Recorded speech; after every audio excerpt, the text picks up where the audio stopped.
As one goes into my office and they see my name placard, it says right on my plaque that I don't accept any gifts.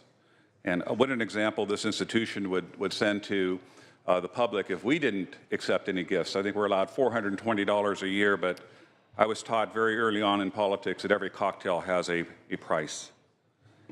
You know, it's very easy to demonize drug companies, and a lot of what they spend on marketing and advertising is really from the drug manufacturer to the consumer. When you see all the television ads, and certainly if all the side effects of those drugs don't scare you off, certainly there needs to be some intelligent conversation going on between the drug companies when they came out with a great drug that is new. And the only way that they can get the information out to physicians is to go and sit with them. And sometimes these physicians are so busy because of declining reimbursements where they have to see 30 and 40 patients a day.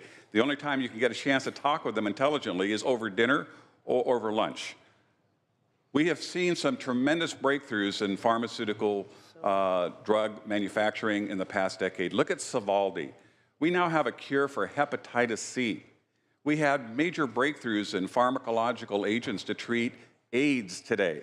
People don't die of AIDS like they did years ago because of the investment that drug companies make, where they take a large part of their profits and reinvest it in research and development to try to cure diseases that may afflict one of us in the future. Major inroads to diabetes mellitus, major inroads to treating cancer without taking these highly toxic drugs that make people almost want to die when they take these drugs.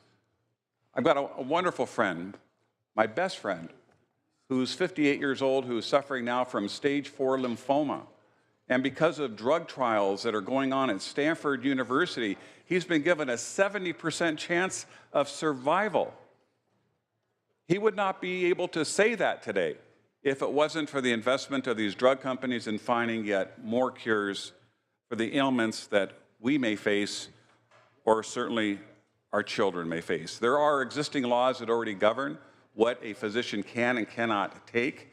Yes, there are reporting differences, but my friends, this could have a dramatic impact on the ability of drug companies to market these new drugs to the only places that can basically promote the distribution of these life-saving drugs, and that's through the physicians, through proper education. I'll guarantee you that physicians are not going to be prescribing drugs that they don't believe is going to be efficacious for their patients because they got a free dinner or a free meal. I think it's disrespectful, and I think we should oppose this bill. I urge a no vote on SB 790.